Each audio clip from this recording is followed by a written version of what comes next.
তুমি এখন বসে বসে ফোন দেখছো? তোমাকে না বললাম আমার কাপড়গুলো ধুয়ে দিতে? কানে শোনো না তুমি? নাকি কাজ করতে ইচ্ছে করে না? মা, এখনই ধুয়ে দিচ্ছি। এখনই ধুয়ে দিচ্ছি কি? এতক্ষণ ধরে বলছি কানে গেল না? কার সাথে কথা বলো সারাদিন তুমি? কি বলছেন মা? কার সাথে কথা বলবো? এমনিতেই ফেসবুকে ছিলাম।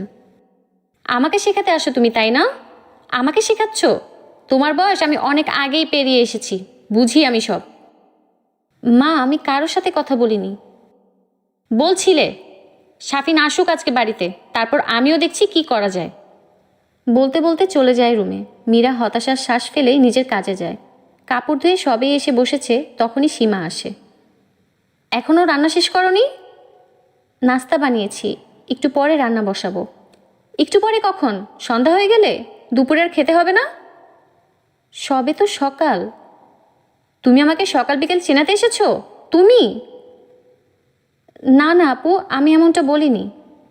তো কেমনটা বলেছো তুমি? তোমার কথা মতো চলতে হবে আমার? তুমি আমাকে রাত দিন সকাল বিকাল চিনিয়ে দিবে আর আমি মাথা নাড়িয়ে মেনে নিব, এটাই ভাবছো তুমি? চালাক হয়ে গেছো খুব, তাই না? আপনি বসুন আপু, আমি এখনই রান্না বসাচ্ছি। এতক্ষণ কেন বসাওনি? কি করেছো এতক্ষণ? ফোন দেখেছো? বয়ফ্রেন্ডের সাথে কথা বলেছো, তাই রান্না করতে পারোনি, তাই না? ছি আপু, এমনটা না। আমার বিয়ে হয়ে গেছে, আমি এরকম মেয়ে না। মানুষ চেনাতে এসো না আমায়। ভাইকে কত করে বললাম খালাতো বোন ঈশাকে বিয়ে করে নে, শুনলই না। কি জাদু করেছিলে ভাইয়াকে বলো তো? একদম মাথা ঘুরিয়ে বিয়ে করে নিল তোমায়। মীরা মাথা নিচু করে ফেলে। আমি তোমাকে আমার ভাইয়ের সাথে সংসার করতে দিব না, বলে দিলাম। আমি রান্না করতে যাচ্ছি। ওনার সাথে কথা বলতে ভালো লাগে না মীরার, সারাক্ষণ এমন করতে থাকে। ভাইয়ের থেকে বয়সে বড়, তবুও এখন পর্যন্ত বিয়ে করলো না, শুধু ভাইয়ের জীবনে নাক গলাবে। সীমা গিয়ে রুবিনা বেগমের পাশে বসে। এই মেয়েটাকে বাড়ি থেকে না তাড়ানো পর্যন্ত শান্তি পাবো না আমি। আমিও। একে তাড়িয়ে বাবুর আবার বিয়ে দিব, ঈশাকে বউ করে আনবো। তোর খালামণির একটা মাত্র মেয়ে, সব কিছু বাবুর নামে হয়ে যাবে। কাজই করতে হবে না আমাদের, সারা জীবন পায়ের উপর পা তুলে বসে খেতে পারবো। ঠিক বলেছ মা, আর এর জন্য একে বাড়ি থেকে তাড়াতে হবে। কি করে তাড়াবো? এটা ভাবা হয়ে গেছে আমার, তুমি শুধু দেখতে থাকো। রান্না শেষ করে মীরা আসে শাশুড়ি আর ননদকে খেতে ডাকতে, কিন্তু তারা বলে পরে খাবে। এই বাড়িতে পা দিয়েছে পর থেকেই তারা মীরার সাথে এমন ব্যবহার করে, এতটুকু সম্মান পর্যন্ত দেয় না। রাতে সাফিন বাসায় ফেরে, মীরা হাসি মুখে দরজা খুলে দেয়। সাফিন মীরার দিকে তাকিয়ে মুচকি হেসে মীরার মাথায় টোকা দিয়ে ভেতরে ঢুকে। মীরা মুচকি হেসে পেছন পেছন যায়। সীমা আর রুবিনা বসেছিল সাফিনের সাথে খাবে বলে। ভাই ফ্রেশ হয়ে খাবো আমরা। 5 মিনিট আপু। সাফিন ফ্রেশ হতে যায়। ফ্রেশ হয়ে আসতেই খেতে বসে সবাই মিলে। মীরা খাবার বেড়ে দিচ্ছে। খেতে খেতে সাফিন বলে, মীরা, তুমি আমাদের সাথে বসে পড়ো। ও তো খেয়েছে, ওর নাকি খুব খিদে পেয়েছিল, তাই আগেই খেয়ে নিল। মীরা অবাক হয়ে যায়, এভাবে মিথ্যা বলে কি করে ওরা? সাফিন খানিকটা রেগে যায়। একটুখানি কি অপেক্ষা করা যেত না? কত করে বললাম একটু অপেক্ষা করো, বাবু আসুক, কিন্তু সে শুনলই না, খেয়ে নিল। মীরার চোখে পানি চলে আসে, তবুও চুপচাপ থাকে। পরের দিন মীরার ফোন লুকিয়ে নিয়ে সীমা তার পরিচিত একটা ছেলের সাথে বাজেভাবে চ্যাটিং করে। তারপর সেই চ্যাট স্ক্রিনশট দিয়ে পাঠায় সাফিনের ফোনে। সাফিন এসব দেখে রেগে বাড়িতে চলে আসে। মীরা সব কাজ শেষ করে সবেই বসেছিল, তখনই সাফিনকে বাড়ি ফিরতে দেখে হাসি মুখে এগিয়ে যায়। আপনি এসে গেছেন? সাফিন কোনো কথা ছাড়া মীরার চুল টেনে ধরে। বের হ তুই আমার বাড়ি থেকে। আমার বাড়িতে তোর কোনো জায়গা নেই, বের হ তুই। মীরা কেঁদে ফেলে, চুল ছাড়ানোর চেষ্টা করে। কি করেছি আমি? ওই মুখে কথা বলছিস কি করে? লজ্জা করে না তোর? বের হ তুই। আর কখনোই এই বাড়ির আশেপাশে তোকে দেখতে চায় না। বলেই ঘাট ধাক্কা দিয়ে বের করে দেয়। মীরা কাঁদতে কাঁদতে দরজা ধাক্কাতে থাকে। সেসব সাফিনের কানে ঢোকে না, সে নিজের রুমে চলে যায়। সীমা আর রুবিনা বিশ্বজয়ের হাসি দেয়। অবশেষে বিদায় করতে পারল তারা। জীবনটা তেজপাতা হয়ে গেল বলে চিল্লাতে থাকে কণা। স্বামী তুষার তার কোনো কথায় কান দেয় না। এখন আর আগের মতো ভালো লাগে না কণাকে। শুধু মাস শেষে বেতনগুলো কণা থেকে নিতে খুব ভালো লাগে। আজ বেতন পেয়েছো? আমাকে কিছু টাকা দিও, না হলে সংসার চালাতে পারবো না। আমার মোবাইলটাও বদলানোর দরকার, পারো তো পুরো টাকাটা দিয়ে দিও। আমার যাতায়াত ভাড়া রেখে বাকিটা দিয়ে দিব, সারা মাস সংসার চালিও। মাস শেষে আবার না খাইয়ে রেখো না। মোবাইল কেনার জন্য 4-5 মাস সঞ্চয় করো, তারপর কেনো। জ্ঞান দেওয়া বন্ধ করো, টাকাটা দিও, দেখি কি করা যায়। আমার কার্ড তো তোমার কাছে আছে, তুলে নিও টাকা। এই জন্য তোমাকে আমার এত ভালো লাগে। কয়েকদিন গেলে আবার ক্যাচ ক্যাচ শুরু হয়ে যাবে, ভালো লাগা চলে যাবে। স্বামী স্ত্রী দুজনেই চাকরিজীবী। স্ত্রী কণা ভোরবেলা ঘুম থেকে উঠে সারাদিনে রান্না গুছিয়ে সকালে খেয়ে দুপুরের টিফিন গুছিয়ে নিয়ে স্বামীর সাথে বের হয়ে যায় অফিসের জন্য। তাদের বাসায় মাসখানিক হয় এক মেয়েকে সাবলেট হিসেবে ভাড়া দিয়েছে, তার জন্য রান্না করে। ভাড়াটিয়া এশার সাথে খাবারের টাকা চুক্তি করা। বাড়িওয়ালার কড়া নিষেধ, সাবলেট দেওয়া যাবে না, তাই যাতে কেউ এসে বুঝতে না পারে সেজন্য একসাথে রান্নার ব্যবস্থা করা হয়েছে। এশা তুষারকে মামা ডাকে, সবাই জানে মামার বাসায় ভাগ্নি থাকে। সন্ধ্যাবেলা অফিস থেকে ফিরে কণা রান্না বসিয়ে সারা সংসারের কাজ গুছিয়ে নিচ্ছে একা হাতে। তুষারও কণার কাজে সাহায্য করছে। দাও আমি রান্না করি, তুমি অন্য কাজ গুছিয়ে নাও। আরে না, তুমি যাও, আমি পারবো। মাঝে মাঝে তোমাকে কাজে সাহায্য করলে আমার ভালো লাগে, বোঝো না? বুঝি। তুমি রান্না করো, আমি সকালে রেখে যাওয়া কাপড়গুলো ধুয়ে দিয়ে আসি। যাও, এদিকটা আমি সামলাচ্ছি। কণা কাপড় কাচতে ওয়াশরুমে ঢুকে দরজা দিয়ে দিল। তুষার রান্না করছে, সেখানে এসে এশা হাজির হলো। মেয়েদের কাজ তো ভালোই পারো দেখছি। আগে থেকেই পারি, শিখে নিয়েছি, এখন কাজে লাগে। কি সৌভাগ্য আমার, পরের স্বামীর হাতে খাবার খেতে পারি। তাই নাকি? শোনো, কাল অফিস থেকে আসার পথে বেড়াতে যাব, রেডি থেকো। তোমার কি আমার জন্য সময় আছে? অফিসে সময় দাও না, বাসায় তোমার বউয়ের জন্য সময় পাই না। এখন মনে হচ্ছে এ বাসায় এসে থাকাটা ভুল হয়েছে। কেন বোঝো না? তোমাদের একসাথে দেখলে আমার মাথা গরম হয়ে যায়, মনে হয় তোমার বউকে খুন করে ফেলি। ফালতু কথা বলো না, এরকম করলে কণা বুঝে ফেলবে। বিশ্বাস ভেঙে গেলে আমার সোনার হরিণ হাতছাড়া হয়ে যাবে। কিসের সোনার হরিণ? আমিও তো ইনকাম করি, তোমার বউয়ের সমান ইনকাম আমার। আমি দিয়ে দেব সব টাকা তোমাকে, তুমি ওকে ছেড়ে দাও। তোমার সাথে কিন্তু আমার এরকম কথা ছিল না, বলেছিলাম চুপচাপ থাকবে, কণা যেন টের না পায়। এরকম করলে এক বাসাতেও থাকতে পারবে না তুমি। তাহলে তুমি আমাকে মাঝে মাঝে তো একটু সময় দাও, আমারও ইচ্ছে করে তোমাকে কাছে পেতে। কাছে পেতে চাই দেখেই বাসায় এনে রেখেছি, এটা বোঝো না? বুঝি কি লাভ আমার, যদি আমি তোমাকে কাছে না পাই? আমি শুধু ভালোবাসার কাঙ্গাল। আমার আগের স্বামী আমাকে ভালোবাসেনি, ব্যবহার করেছে শুধু। তুমিও কি তাই করবে? রুমে যাও, আমি আজ কণা ঘুমোলে আসবো তোমার কাছে। মন খারাপ করো না, মাথা ঠান্ডা করো। চলে যাও এখান থেকে, কণা আসার সময় হয়ে গিয়েছে। তুষার রান্না শেষ করে এসে খাবার টেবিলে গুছিয়ে দিল। কণা এসে দেখে খাবার রেডি। টেবিলে বসে বলছে, আজকাল একটু বেশি ভালোবাসছো মনে হচ্ছে, এত কাজ করে ফেললে। এ আর এমন কি, তুমি তো আমাদের জন্য কত কি করো। আমি ভেবেছি এশাকেও বলবো তোমার সাথে কাজ। এশা মামা এসো, খাবার রেডি। এত রান্না সব তুমি করলে নাকি মামা? সে বেশ পাকা রাঁধুনি, সব কিছুতেই পাকা। মানে? আরে মানে বুঝো না, অফিসে মামার কাজ এত ভালো যে সবাই প্রশংসা করে। কাজে কামে খুব পাকা। সে তো হতেই হবে, বসো খেয়ে নাও। কণা বিছানাতে বসে মোবাইল হাতে নিয়ে বলছে, খুব মাথা ধরেছে, ঘরে কি মাথা ব্যথার ওষুধ আছে তুষার? একটা ঔষধ আছে, আনছি, দাঁড়াও। তানিয়ার ওষুধ এনে কণাকে দিল। এটা আবার কেমন ওষুধ? মাথা ব্যথার ওষুধ তো অন্যরকম। এক এক কোম্পানি এক এক রকম ঔষধ বানায়, এটাও মাথা ব্যথার ঔষধ। কণা মাথা ব্যথার নামে ঘুমের ওষুধ খেয়ে নিয়ে মোবাইল চাপতে চাপতে ঘুমিয়ে গেল। তুষার কণার ঘুমে বিভোর হওয়া নিশ্চিত হয়ে রুমের দরজা চেপে দিয়ে এশা রুমে চলে আসলো। এশা সেজে গুজে বসে আছে। সারা রাত এশার ঘরে কাটিয়ে সকালে উঠে চলে আসে। আজ সকালে এশা গোসল করে এসে ঘরের সব কাজ, রান্না নাস্তা এশা বানিয়েছে। এশার একটা সংসার অনুভূতি কাজ করছে। কণা তখনও বিভোরই ঘুম। নাস্তা রেডি হয়ে গেলে তুষার কণাকে ডাকলো। কণা, এই কণা, ওঠো, অফিসের সময় হয়ে গিয়েছে, এত ঘুমোচ্ছ কেন? কণা আধখোলা চোখে বলল, কত বাজে? 8টা বাজে, অফিসের আর মাত্র 1 ঘন্টা বাকি। রেডি হয়ে নাও, যাও। কি বলো? নাস্তা বানানো, টিফিন আমি কিছুই করিনি, ঘুমিয়ে যাচ্ছি। এখনও আমার চোখে ঘুম। মাথা ব্যথা এত তীব্র ছিল, বেহুশের মতো ঘুমিয়েছি মনে হয়। ফ্রেশ হয়ে রেডি হয়ে নাও। নাস্তা টিফিন এগুলো এশা বানিয়েছে আজ। তোমার শরীর খারাপ দেখে এশা মামা সব করে নিয়েছে। কি বলো? আহারে, মেয়েটার কষ্ট হলো। কণা ফ্রেশ হয়ে টেবিলে এসে দেখে এশা অফিসে যাওয়ার জন্য রেডি হয়ে নাস্তা করতে বসেছে টেবিলে। সরি এশা, তোমাকে কষ্ট দিলাম। আসলে শরীর এত খারাপ লাগছিল, ঘুম থেকে উঠতে পারিনি। আরে না, সমস্যা নেই, মাঝে মাঝে আমারও তোমাকে সাহায্য করা উচিত। এখন থেকে তোমাকে আমি প্রতিদিন সাহায্য করব। একা মানুষ তুমি কত করবে? তাড়াতাড়ি খাও, চলো, অফিসে দেরি হয়ে যাচ্ছে। নাস্তা শেষে তিনজন একসাথে অফিসের জন্য বের হয়ে গেল। ঘর গোছাতে গিয়ে ওষুধের বক্স হাত থেকে পড়ে গেল। ওষুধ উঠাতে গিয়ে একটা ওষুধ হাতে নিয়ে দেখলো এই ওষুধ সে গত কয়েকদিন মাথা ব্যথা হলে খাচ্ছে। ওষুধটার নাম দিয়ে গুগলে সার্চ দিল কণা। কণা বাক্যহীন হয়ে গেল। এটা তো হাই ডোজের ঘুমের ওষুধ। এই ওষুধ কণাকে তুষার কেন দেয়? সারাদিন কণার মন খুব খারাপ থাকলো। বিশ্বাস ভেঙে গেল। মনের ভিতর নানান ধরনের খারাপ কথা ঘুরপাক খাচ্ছে। তবে কি কণাকে মেরে ফেলতে চাইছে তিলে তিলে তুষার? কিন্তু কেন? কি এমন কারণ যে এত ভালোবাসার মাঝে এসব চলছে? যথারীতি রাতে ইচ্ছে করে কণা মাথা ব্যথার ওষুধ চাইল। তুষার আবার সেই ওষুধ এনে দিল। কণা ওষুধ আর পানি হাতে নিয়ে, তুষার আমার ফোনটা চার্জে লাগিয়ে দাও তো একটু।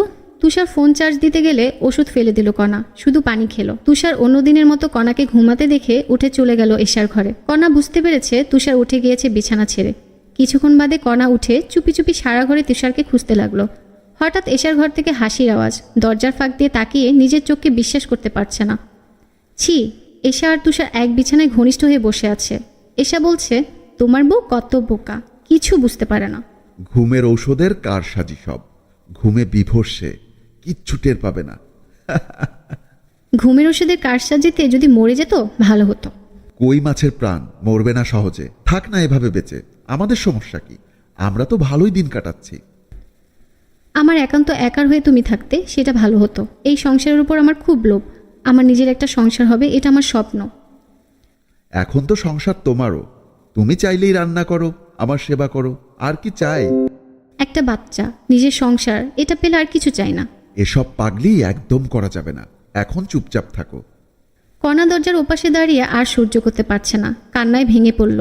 জোরে কান্নার আওয়াজ শুনে তুষার এসে লাফিয়ে উঠে দরজার কাছে আসে। এসে কণাকে কান্না করতে দেখল। কণা, তুমি এখানে ঘুমাওনি? না, কেন এমন করলে? আমার সাথে কেন এমন করলে তুমি? আমাকে কেন এভাবে ধোঁকা দিলে? আমার এতদিনের বিশ্বাস, সংসার এভাবে শেষ করে দিতে তোমার একটু কষ্ট হলো না? কিভাবে পারলে তুমি? কিভাবে পারলে? তো তোমার ভুল হচ্ছে, তুমি যা দেখেছো ঠিক না। ঠিক না হলেই ভালো হতো, কিন্তু আমার চোখ আর কানকে কিভাবে বোঝাবো? আমি যদি এতটাই অযোগ্য হতাম আমাকে বলতে, আমি চলে যেতাম। এভাবে ঠকালে কেন আমাকে? ভালো করেছো, ভালো থাকো তোমরা। তোমাদের জন্য শুভকামনা। কণা তার রুমে গিয়ে দরজা দিয়ে দিল। তুষার এসে দরজা ধাক্কা দিচ্ছে। কণা, দরজা খোলো, তোমাকে কিছু বলতে চাই। যে কথা বলবে সব কথা কোর্টে হবে। আমি এ বাসায় সকাল অবধি আছি। আমার ভাইকে ফোন দিয়েছি, সকালে নিতে আসবে। আবার একটা সংসার ভাঙনের সুর, আবার একটা ডিভোর্স। ভালোবাসার মানুষকে ঠকাবেন না। অন্যকে ঠকাতে গিয়ে নিজে যে অন্যায় করছেন তার শাস্তি ভয়ানক। এমন কোনো কাজ করবেন না যাতে লজ্জা পেতে হয় দুনিয়ার কাছে, আর প্রিয় মানুষের চোখে চোখ মেলাতে না পারেন।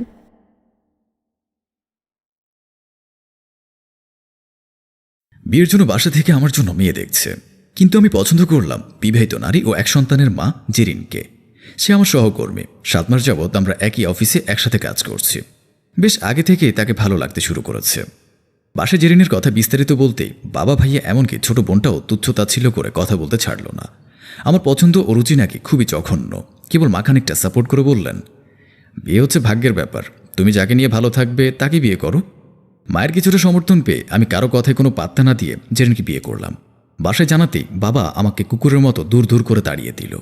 আমার বড় ভাবে আমাকে মেসেজে লিখলেন, শেষে কিনা 50 আমাকে পা কাটলো। আমার ছোট বোনটা কি এর চেয়েও খারাপ ছিল? আমি কোনো উত্তর দিলাম না। কিছুক্ষণ পর দেখি আমার ফোনে আরও একটা মেসেজ এসেছে। মেসেজ ওপেন করে দেখি আমার বিশ্ববিদ্যালয়ের বন্ধু তানিমা। আমি তো পাত্তা দিসনি, তোর পছন্দ বিবাহিত মেয়ে ছিল জানতাম না তো। তবে আমি একটা বিয়ে করে তাকে ডিভোর্স দিয়ে আবার তোকে বিয়ে করতাম। তোর পছন্দের তারিফ করতে হয়, ছি। আমি চুপ করে থাকলাম। বুঝতে পারছি আমার সময় বেশ খারাপ। 11 দিন হয়েছে আমি জেরিনকে বিয়ে করে আলাদা সংসার পেতেছি। সাথে আছে আমাদের একমাত্র সন্তান মাহিন। জেরিনের প্রথম বিয়ের বছর 3 পর তার স্বামী রোড অ্যাক্সিডেন্টে মারা যায়। তারপর মেয়েটা তার ছেলেকে নিয়ে একা সংগ্রাম করে যাচ্ছে। কতই বা বয়স ওর। আর আমাদের ইসলামেও তো এমন বিয়ের কথা জায়েজ আছে। তবে সমস্যা কই? মানুষ এত নেগেটিভভাবে রিয়েক্ট কেন করছে বুঝতে পারছি না। আজ অফিস থেকে ফিরে দেখলাম মা এসেছেন, গল্প করছেন মাহিনের সাথে। মাঝে মাঝে মাথায় হাত বুলিয়ে দিচ্ছেন। ইস, কি যে শান্তি লাগছে দেখে। জেরিন আজ অফিসে যায়নি। মা জেরিনকে কাছে ডেকে 2 হাতে 2খানি বালা পরিয়ে দিলেন। তারপর কপালে চুমু দিয়ে বললেন, তোমরা ভালো থেকো। যে যাই বলুক নিজেদের মতো করে সংসার করো। কারো কথায় কান দিয়ে পিছু হটে যেও না। আল্লাহ যা করেন ভালোর জন্যই করেন। এর কিছুক্ষণ পর জেরিন রান্না করতে গেল কিচেনে। মা আজ আমাদের সাথে থাকবেন। বাবা হয়তো মাকে গালমন্দ করবেন, তবে মা তা বিশেষভাবে পাত্তা দিচ্ছেন না। মা আর আমি টুকটাক গল্প করছি। মা বললেন, কখনো জেরিনকে অসম্মান করিস না বাবা। আমি বললাম, মা একটা কথা বলি। বল বাবা। মা, জেরিনের স্বামী আসিফের মৃত্যুর জন্য আমি দায়ী। মা আমার দিকে তাকিয়ে আছে ফ্যাল ফ্যাল করে। হয়তো আমি এখন যা উচ্চারণ করেছি তা ওনার বোধগম্য হচ্ছে না।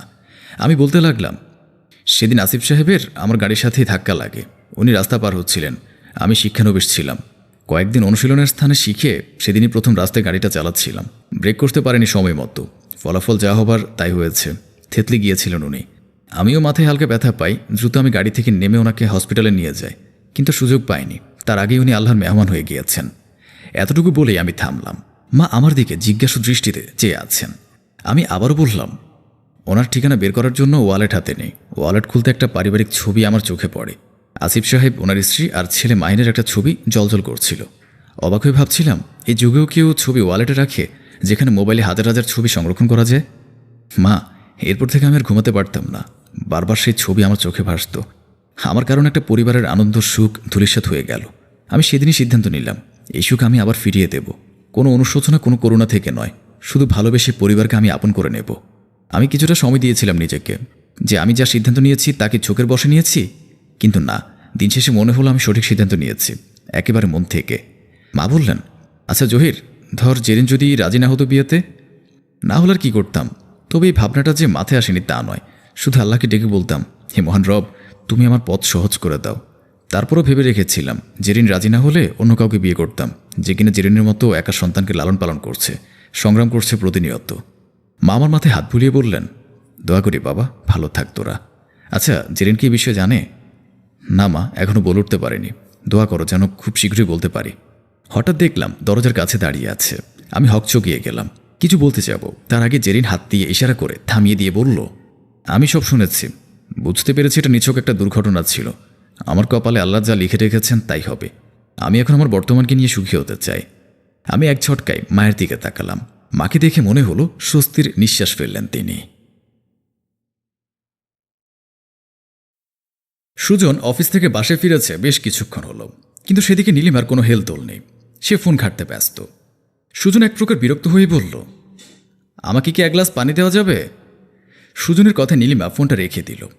তেমন কোনো প্রতিক্রিয়া না জানিয়ে ড্রয়িং রুম থেকে এক গ্লাস পানি এনে দিয়ে বলল, অফিস থেকে এসে কি এক গ্লাস পানি নিজের হাতে খাওয়া যাবে না? আমি কি সারাদিন বসে থাকি? সারাদিন পর সন্ধ্যায় একটু ফোন নিয়ে বসি, তখনই তোমার হুকুমদারি শুরু হয়ে যায়। একদমই কথাগুলো বলে আবারও ফোন নিয়ে ব্যস্ত হয়ে পড়ে। সুজন কোনো কথা বলল না, তবে সে খেয়াল করছে নীলিমা কিছুদিন যাবৎ সুজনকে এড়িয়ে চলছে। তার সাথে ঠিকঠাকভাবে কথা বলে না, তার কাছে আসে না, আগের মতন গল্প করে না। সুজন অবাক হয়ে দেখছে। কিছুক্ষণ পর নীলিমা ফোনটা রেখে রান্নাঘরে চলে গেল। নীলিমা ঘর থেকে বের হতে না হতেই নীলিমার ফোনটা বেজে উঠল। সুজন দেখল নীলিমাকে আর কেউ নয়, তার বন্ধু আরাফাত কল করেছে। সুজন ফোনটা রিসিভ করতে গিয়েও করল না, ফোনটা বেজেই চলেছে। রান্নাঘর থেকে দৌড়ে এসে তড়িঘড়ি করে ফোনটা হাতে নিতে সুজনের সামনে মুখটা চুপসে যায় তার। নীলিমা ফোনটা রিসিভ না করে কেটে দিল। সুজন জিজ্ঞেস করল, কে ফোন করেছে নীলিমা? নীলিমা আমতা আমতা করে জবাব দিল, ওই তো আমার কলেজের বান্ধবী, অনেকদিন কথা হয় না তো তাই। বলে নীলিমা সত্য লুকানোর কসরত করছে। এদিকে সুজনের মনে প্রশ্ন জাগল, আরাফাত তাকে কেন কল করবে? আর কল করাতেই নীলিমাই বা কেন তাকে মিথ্যে বলছে? সুজনের মাথায় এমন অনেক প্রশ্ন খেলে গেলেও সে শান্ত হয়ে জবাব দিল, ও আচ্ছা। সুজনের উত্তর পেয়ে নীলিমা ফোনটা হাতে নিয়ে আবার রান্নাঘরে চলে গেল। সুজন মনে মনে কিছু একটা ভাবতে থাকে। পরদিন অফিসে গিয়ে সুজন আরাফাতের হাতে শাড়ির একটা প্যাকেট দিয়ে আরাফাতকে বলে, এই শাড়িটা তোর ভাবিকে দিয়াই তো বাসায়। আসলে আজ আমার বাসায় ফিরতে একটু লেট হবে। শাড়িটা এখন না পেলে তোর ভাবি আবার রাগ করবে আমার সাথে। তুই তো ওই রাস্তা দিয়ে যাবি, যাওয়ার সময় একটু কষ্ট করে শাড়িটা দিয়ে আসিস। আরাফাত কোনো কথা বাড়ালো না, প্যাকেটটা হাতে নিয়ে মাথা নাড়িয়ে হ্যাঁ সূচক উত্তর দিয়ে চলে গেল। আরাফাত তো ভালো করেই জানে, সে জেনে শুনে সুজনের ফাঁদে পা দিয়েছে। আরাফাত সুজনের বাসায় ঢোকার পরপরই সুজন বাসায় ঢোকে। রুমে দরজার আড়াল থেকে দেখে বিছানায় আরাফাত আর তার স্ত্রী ঘনিষ্ঠ হয়ে বসে আছে। সুজন আড়াল থেকে তার ফোনে দুজনের ছবি তুলে নেয়, তারপরই আবার বের হয়ে যায় বাসা থেকে। ঘণ্টাখানেক পর সুজন বাসায় ঢোকে। নীলিমা সবেমাত্র গোসল সেরে আয়নার সামনে দাঁড়িয়ে টাওয়াল দিয়ে চুল মুছতে ব্যস্ত। নীলিমাকে দেখে ঘৃণায় সুজনের শরীর ঘিনঘিন করে উঠল। ইচ্ছে করছে এক কোপে দেহ থেকে মাথাটা আলাদা করে দিতে, কিন্তু সে অনেক কষ্টে নিজেকে সামলে নিল। প্রতিদিনের মতো ফ্রেশ হয়ে ফোন নিয়ে বসে পড়ল। নীলিমার সাথে কোনো কথা বলল না। নীলিমা দেখে সুজন বিছানায় কারোর সাথে বসে চ্যাট করতে ব্যস্ত, একটু পরপর হাসছেও। নীলিমা অবাক হয়ে জিজ্ঞেস করল, আজ মনে হয় মুডটা বেশি ভালো? দিনকাল তাহলে ভালোই যাচ্ছে তোমার?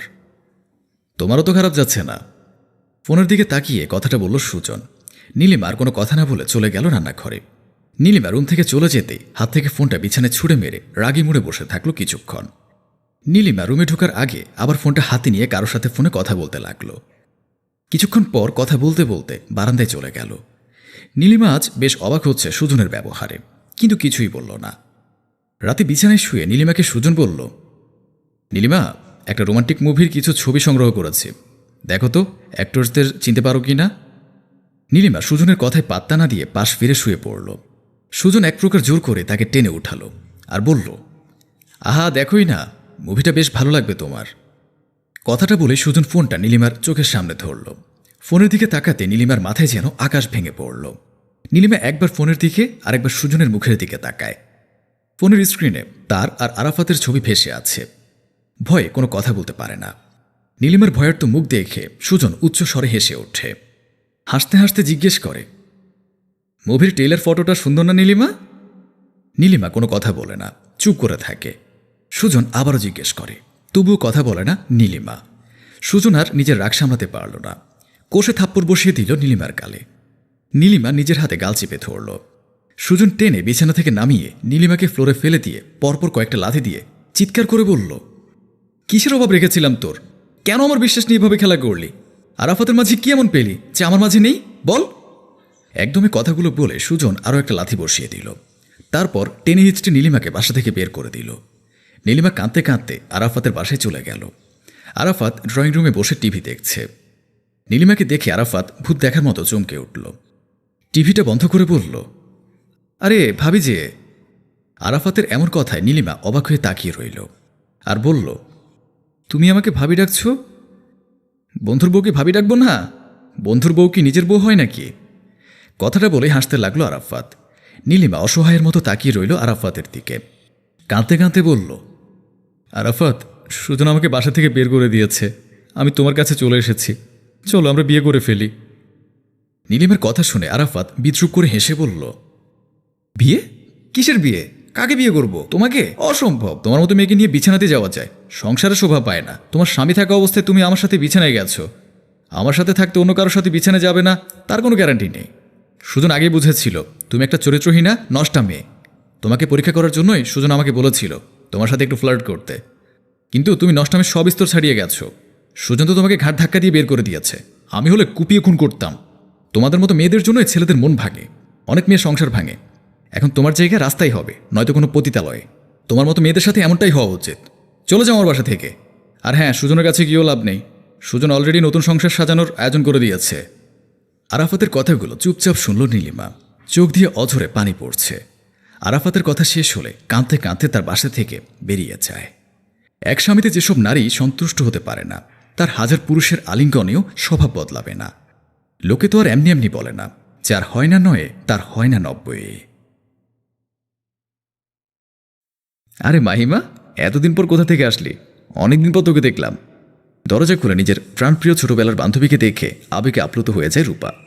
কিচেনে কাজ করছিল সে। হঠাৎই কলিং বেল বেজে ওঠায় দরজা খুলে বান্ধবীকে দেখে রূপা। এরপর উক্ত কথাটি বলে জড়িয়ে ধরে মাহিমাকে। মাহিমাও রূপাকে জড়িয়ে ধরে উত্তর দেয়, তোর বিয়ে হয়ে যাওয়ার পর তো তোর কোনো খোঁজই ছিল না, স্বামীর সাথে শহরে চলে আসলি। আমারও পরীক্ষা শেষ, তাই তোর বাবার থেকে ঠিকানা নিয়ে চলে আসলাম তোকে দেখতে। আয় ভেতর আয়। রূপার বিয়ে হয়েছে 1 বছর হলো।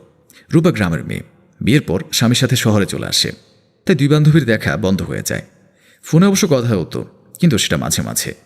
রূপা মাহিমাকে নিয়ে সোফায় বসে জিজ্ঞাসা করল, আসার আগে খবর তো দিতে পারতি।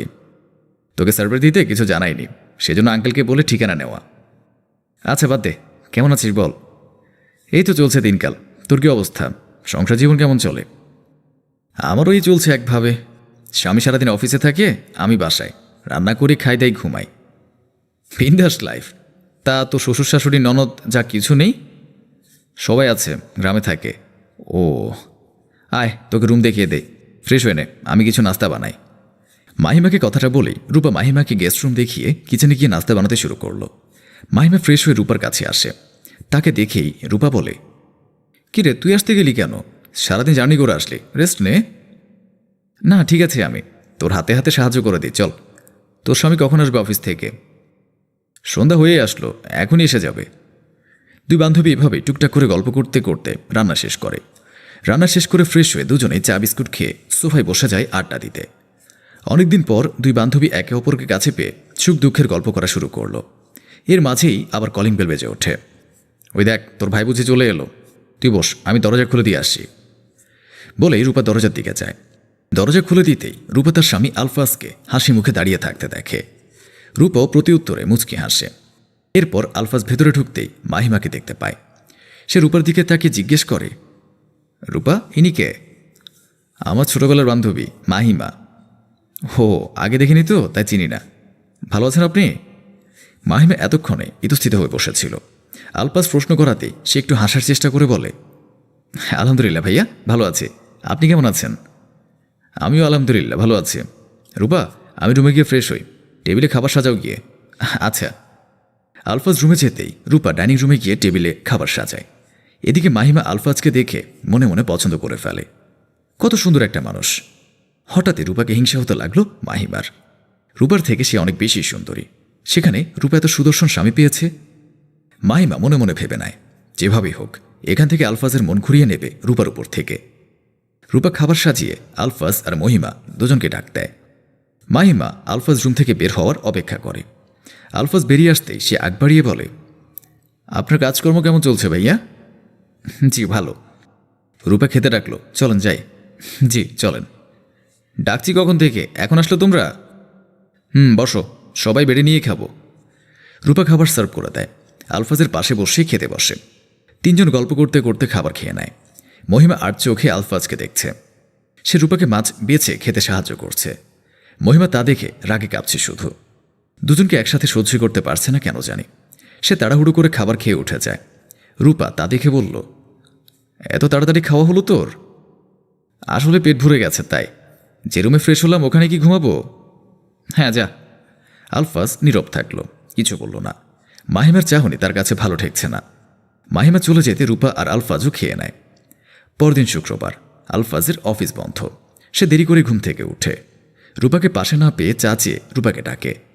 এরপর ফ্রেশ হয়ে ওয়াশরুমে ঢুকে যায়। ফ্রেশ হয়ে বেরোতে দেখে মাহিমা চা হাতে দাঁড়িয়ে আছে। তা দেখে আলফাজ জিজ্ঞাসা করে, আপনি চা আনলেন? রূপা কোথায়? আসলে ভাইয়া রূপা একটু বাজারে গেছে, তাই আমি আনলাম। আমাকে ডাকলে হতো, সে গেল কেন? মাহিমার থেকে চায়ের কাপ নিতে নিতে কথাটা বলল আলফাজ। মাহিমা উত্তরে বলে, আপনি ঘুমাচ্ছিলেন তাই ডাকেনি। আচ্ছা ভাইয়া, একটা কথা জিজ্ঞেস করি। হ্যাঁ বলুন। আপনি এত সুদর্শন পুরুষ হয়ে বিয়ে করলেন রূপার মতো একটা কালো মেয়েকে, ব্যাপারটা কেমন যেন? আপনি ওর বান্ধবী হয়ে এসব বলছেন? শুনুন, মানুষের মনটাই আমার কাছে সব। ফার্দার এমন কথা বলবেন তো রূপাকে বলতে বাধ্য হব যেন আপনাকে চলে যেতে বলে। কি দেখেছেন ওর মাঝে যে আমাকে এভাবে অপমান করছেন? দেখুন আলফাজ সাহেব, আমি ওর থেকে অনেক সুন্দরী। আপনি ওকে ছেড়ে আমায় ভালোবাসতে পারেন। আমি আপনাকে ভালোবেসে ফেলেছি আলফাজ সাহেব। কথাটা বলেই মাহিমা আলফাজকে জড়িয়ে ধরতে চায়। আলফাজ রেগে সপাটে মাহিমাকে চড় মারে আর বলে, আপনি আমার বউর বান্ধবী না হলে আপনাকে খাট ধাক্কা দিয়ে বের করে দিতাম। খালের উপর বান্ধবী বলে বেঁচে গেলেন। আলফাজ চায়ের কাপ নিয়ে বের হয়ে যায়। মাহিমা রাগে অপমানে দাঁতে দাঁত পিষে। সে মনে মনে বলে, বউর প্রতি ভালোবাসা না, এটা যদি নষ্ট না করি আমার নামও মাহিমা না। পরের দিন সকালবেলা আলফাজ ব্রেকফাস্ট করে টিফিন সাজিয়ে অফিসে চলে গেল। মাহিমা রুম থেকে বের হয়। রূপা তখন টেবিল গোছাচ্ছিল। সে মাহিমাকে দেখে বলে, এখন ঠিক আছিস তুই? এখন ঠিক আছে। তাহলে বস, একসাথে নাস্তা করি। আমি তো ভেবেছিলাম নাস্তা সাজিয়ে তো রুমে নিয়ে একসাথে খাবো, কিন্তু তুই তো এখানে এসে গেলি। আচ্ছা বস, একসাথেই খাই। মাহিমা বসতে রূপা খাবার সার্ভ করে দেয়। এরপর সেও বসে পড়ে খেতে। দুজনেই নীরবে খেতে থাকে। খেতে খেতে মাহিমা ইতস্থিত করে রূপাকে বলে, তোকে একটা কথা বলবো। হ্যাঁ বল। কিছু মনে করবি না তো? আরে বল, সমস্যা নেই। আমি তো কি মনে করব? আসলে গতকাল তুই যখন বাজারে গেলি, ভাইয়া আমায় বাসায় একা পেয়ে আমার সাথে বাজে কাজ করার চেষ্টা করেছে। পরে তুই এসে যাওয়ায় আমি বেঁচে গিয়েছি। আমায় মেরে ফেলার হুমকি দিয়েছে, তোকে বলতে বারণ করেছে। সেজন্য গতকাল ভাইয়ার সামনে আসিনি। আজ আমায় চলে যেতে বলেছে। কথাগুলো বলেই মাহিমা বাম হাত মুখে নিয়ে ন্যাকা কান্না জুড়ে দেয়। রূপা হতবাক হয়ে তাকিয়ে আছে মাহিমার দিকে। এসব কি বলছে মাহিমা? নিজের কানকেও বিশ্বাস করতে পারছে না রূপা। সে মাহিমাকে ঝাঁকি দিয়ে জিজ্ঞেস করে, কিসব বলছিস আবুল তাবুল? আলফাজ এমন কাজ করতেই পারে না। আমি তোর সে ছোট্টবেলার বান্ধবী। আমার কথা তোর বিশ্বাস হয় না রূপা? আমার কী লাভ তোকে মিথ্যা বলে? রূপা মাহিমার কথায় আর কিছু বলার ভাষা খুঁজে পায় না। সে এলো পায়ে নিজের রুমে চলে যায়। মাহিমা রূপা চলে যেতেই কান্নার অভিনয় ছেড়ে হেসে ওঠে, বিড়বিড় করে বলে, এই মাহিমাকে চোর মারা তাই না? এবার আপনার সুখের সংসারে আগুন জ্বলবে আলফাজ। আলফাজ ঘরে ঢুকতেই দেখে রূপা এলো চুলে বিছানার সাথে হেলান দিয়ে ফ্লোরে বসে আছে, চোখ মুখ ফুলে আছে, দেখে বোঝা যাচ্ছে সে অনেক কেঁদেছে। আলফাজ রূপার সামনে হাঁটু মুড়িয়ে বসল, গালে হাত দিয়ে জিজ্ঞাসা করে, কি হয়েছে রূপা, তোমার এই অবস্থা কেন? রূপা চোখ তুলে তাকায়, সে অগ্নি চোখে আলফাজকে বলে, আমার এই অবস্থা করে বলছো এই অবস্থা কেন? মানে কি বলছো? কাল আমি বাজারে গেলাম আর সেই সুযোগে তুমি মাহিমার সাথে, বলে রূপা আবার কান্না করে ফেলে। আলফাজ হতবুদ্ধির ন্যায় রূপাকে দেখছে, সে রূপার কাঁধে হাত দিয়ে ঝাঁকিয়ে জিজ্ঞাসা করল, আমি কি করেছি মাহিমার সাথে? এখন ভাজা মাছটা উল্টেও খেতে জানে না। যেই দেখলাম আমি বাসায় নেই, মাহিমা অনেক সুন্দর একটা মেয়ে, আর তুমি তার সাথে অসভ্যতামি করতে চাইলে, এতটা নিচে নেমে গেছো। আলফাজ রূপার কথায় কি বলবে বুঝতে পারছে না। মাহিমা তাহলে এসব বুঝিয়েছে রূপাকে? এক থাপ্পড়ের প্রতিশোধ এভাবে নিল? সে রূপার গালে হাত দিয়ে কাঁপা গলায় বলে, আমাকে বিশ্বাস করো না তুমি? ওই মেয়েটার কথায় আমায় এভাবে ভুল বুঝলে? তাহলে মাহিমা মিথ্যে বলছে? ও আমি মিথ্যা কথা কেন বলবে? আমার ছোটবেলার বান্ধবী মাহিমা। এবার রূপা একটু চিৎকার করে কথাটা বলে। আলফাজ তাদের রূপাকে একটু জোরেই থাপ্পড় দেয়, এরপর বলে, ছোটবেলার বান্ধবী বললো আর বিশ্বাস করলে? আর তোমার স্বামী কেমন সেটা তুমি জানো না? এতদিনেও বোঝনি? বাহ! বলে আলফাজ রুম থেকে বেরিয়ে যায়। তখনই মাহিমা হন্তদন্ত হয়ে ওদের রুমে আসে। এসে রূপা আর আলফাজের ঝগড়া হয়েছে দেখে সে মনে আনন্দ পেলেও মুখটা কাদো কাদো করে রূপাকে জড়িয়ে ধরে সে বলে, এসবের পরও তুই দুশ্চরিত্র লোকের সাথে থাকবি, যে নিজে দোষ করে ধরা পড়ার পরেও স্বীকার না করে ক্ষমা না চেয়ে উল্টো তোর সাথে ঝগড়া করে। কাল আমি গ্রামে যাচ্ছি, তুই যদি চাস তো রাতে সব গুছিয়ে নে, আমি রুমে যাচ্ছি, গোছগাছ করব। বলে মাহিমা চলে যায়। রূপা পাথরের ন্যায় বসে রইল ফ্লোরে। সে তখনই আলফাজ আর রূপার রুমে প্রবেশ করে আর বলে, ভাইয়া রূপা কোথায়? জানি না, বলতে পারি না। রাতে বাসে ফিরে ওকে দেখিনি, খুঁজেও পাইনি। আলমারিতে কাপড় চোপড়ও নেই, হয়তো চলে গেছে বাসা থেকে, যেটা আপনি চেয়েছিলেন। কিন্তু আপনি এত নর্মাল বিহেভ করছেন, তাতে কেমন সন্দেহ লাগছে। আপনার কথাই ঠিক বুঝলেন মিস মাহিমা, কালো মেয়েদের মন তাদের গায়ের রঙের মতোই কুৎসিত হয়। নয়তো আপনার এক কথায় নিজের স্বামীকে বিশ্বাস করলো না, আপনার মিথ্যে কথা বিশ্বাস করলো। আসলেও আমাকে ভালোই বাসেনি, আর যে ভালোবাসে না তার পেছনে আলফাজ হাসান ঘুরে না। বাহ, দারুণ তো, আমার একটা মিথ্যা কথা দিয়ে সংসার শেষ, এটা আপনাদের ভালোবাসা? বলে মাহিমা হো হো করে হেসে ওঠে। তখন রূপা পেছন থেকে এসে মাহিমাকে ঘুরিয়ে সপাটে কয়েকটা থাপ্পড় দেয়। মাহিমা অবাক হয়ে জিজ্ঞেস করে, রূপা তুই? আলফাজ যে বলল তুই চলে গেছিস। গিয়েছিলাম, তবে বাসা ছেড়ে বা আমার স্বামীকে ছেড়ে নয়, তোদের স্পেস দিতে গিয়েছিলাম, যেন সত্যটা স্বীকার করিস। কাল রাতে আলফাজ আমাকে সব বুঝিয়ে দিয়ে এ প্ল্যান করে, আর আমরা সফল হলাম। ছি মাহিমা, তুই কিভাবে পারলি এরকম আমাদের সংসার ভাঙার চেষ্টা করতে? আলফাজ তখন রূপার পাশে এসে দাঁড়ায়। সে জোর গলায় বলে, মিথ্যার জয় কখনো হয় না, আমাদের ভালোবাসা তো ঠুনকো নয় যে চলে যেতে দেব, কিন্তু আপনি এখন আমাদের বাসা ছেড়ে চলে যেতে পারেন। মাহিমা মাথা নিচু করেছিল, সে আর কোনো কথা না বলেই দৌড়ে চলে গেল। কিছু বলার মুখ নেই তার। এদিকে রূপা আলফাজের কাছে মাপ চায় ভুল বোঝার জন্য, মিথ্যা বলার জন্য। আলফাজ রূপাকে বুকে জড়িয়ে নেয়।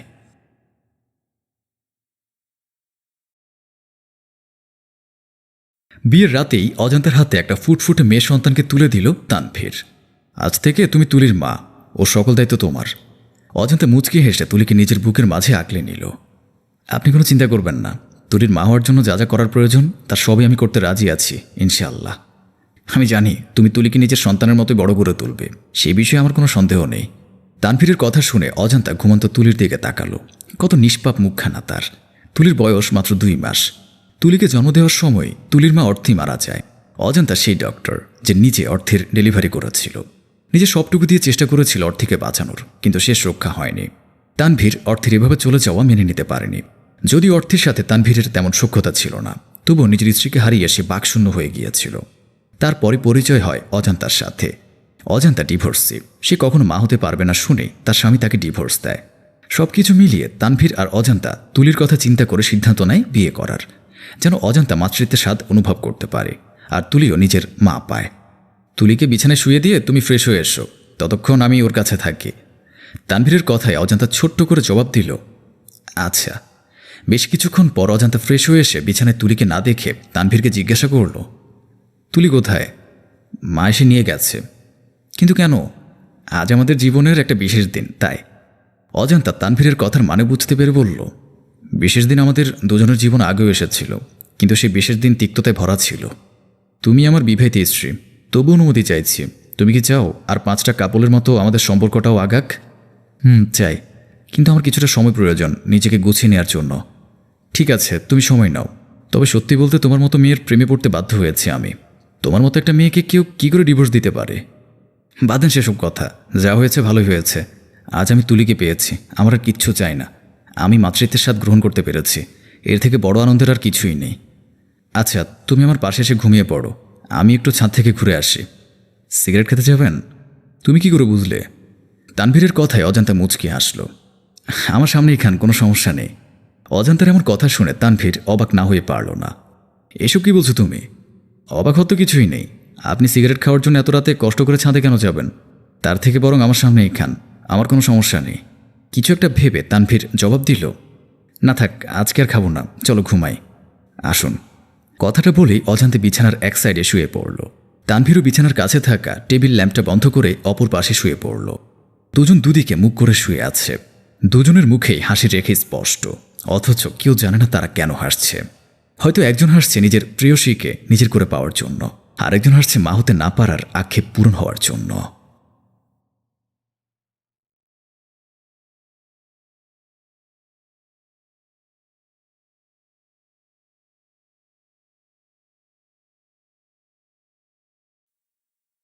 রবিন, কথা ছিল তোমার সাথে।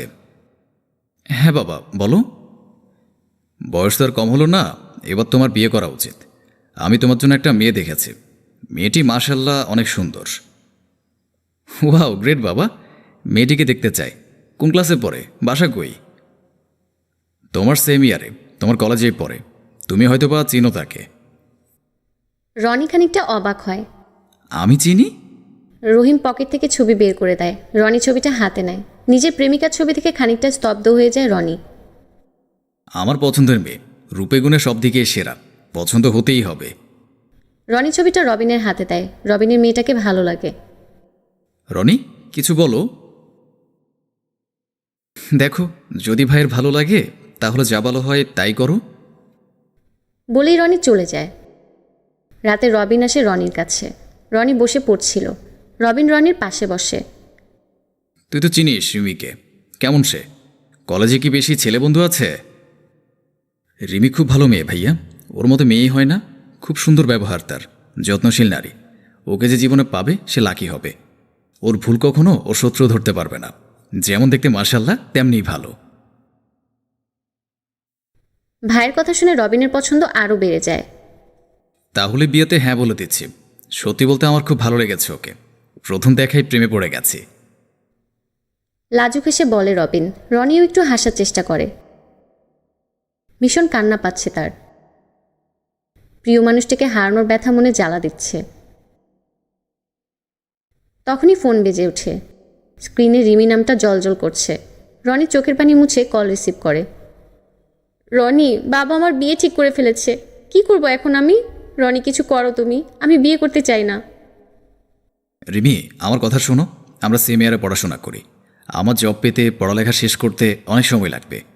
ততদিন তোমাকে নিশ্চয়ই বাড়ির লোক রেখেও দেবে না, বা তুমি এতদিন আমার জন্য অপেক্ষাও করতে পারবে না। তাই তোমার এখন বিয়ে করে নেওয়াই ভালো। রিলেশনের আগে কেন এই কথা বলনি? আগে কেন এমনটা ভাবনি? কেন তখন সম্পর্কে জড়িয়েছিলে? এত কিছু কেন চিন্তা করনি? তখন আবেগের বশে এত কিছু মাথায় আসেনি। আমি তোমাকে ভীষণ ভালোবাসি রনি। এখন এভাবে বলো না প্লিজ, আমি শেষ হয়ে যাব। তুমি ছাড়া অন্য কারো কথা আমি চিন্তাও করতে পারি না। হেঁটে নিয়তে রিমি, আমাদের আলাদা হতেই হবে। তুমি বাড়িতে জানিয়ে রাখো আমি তোমার জন্য অপেক্ষা করব। শুধু একটু সাহায্য করো রনি। এটা হয় না রিমি, তুমি বিয়েটা করে ফেলো।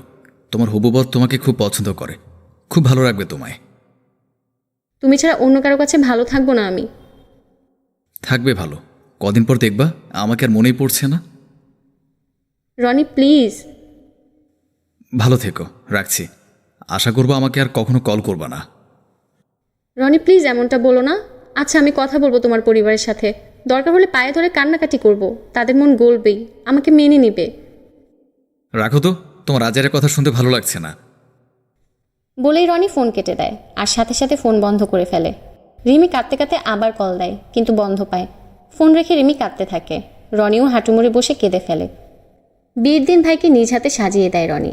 ভাইয়ের সাথে বউ আনতে যায় না, থেকে যায় সে। শেষবারের মতো আবারও কল করে রিমি। আজকে কেন জানি রনির কেটে দিতে ইচ্ছে হলো না, ধরেই ফেলে কলটা। আর একটু পরে আমার বিয়ে। শুভকামনা। তুমি ইচ্ছে করেই হারালে আমায়, জানি একদিন আফসোস করবে, কিন্তু তখন লাভ হবে না। তোমার কাছে আমার একটাই রিকোয়েস্ট, আমার মতো আর কোনো মেয়ের সাথে এমনটা করো না। বিয়ে করে সারা জীবন পাশে রাখার প্রতিশ্রুতি দিয়ে মাঝপথে হাত ছাড়ার যে কষ্টটা, সেটা আর কোনো মেয়েকে উপভোগ করিও না, আল্লাহ সহ্য করবে না। বলতে বলতে রিমির চোখে পানি চলে আসে। ভালো থেকো, নিজের যত্ন নিও, রাখছি বলেই কল কেটে দেয় রিমি। কষ্ট আমারও হচ্ছে, কিন্তু পরিস্থিতির শিকার আমি। তোমাকে এখন বিয়ে করলে কখনোই ভালো রাখতে পারতাম না। জীবনে ভালোবাসাটাই যথেষ্ট না, চাকরিটা বেশি ইম্পর্ট্যান্ট। কিন্তু আমি বেকার একটা স্টুডেন্ট, বাবার থেকে টাকা নিয়ে নিজের খরচ চালাই। আমার এই টানাটানির জীবনে তোমাকে জড়ালে দুঃখ ছাড়া কিছুই দিতে পারবো না। কিন্তু তুমি আমার ভাইকে বিয়ে করলে সারা জীবন ভালো থাকবে। কত ভালো থাকবে আমার ভাই, তোমাকে খুব সুখে রাখবে। তার ভালো একটা চাকরি আছে।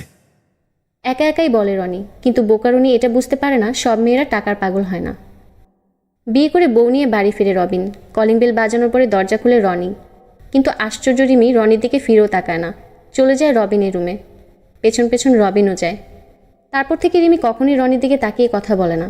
ছোট ভাইয়া কিছু লাগবে এভাবে ফর্মালিটি মেনে কথা বলে। রনি তাচ্ছিল্যে হাসে, এটাই তো জীবন।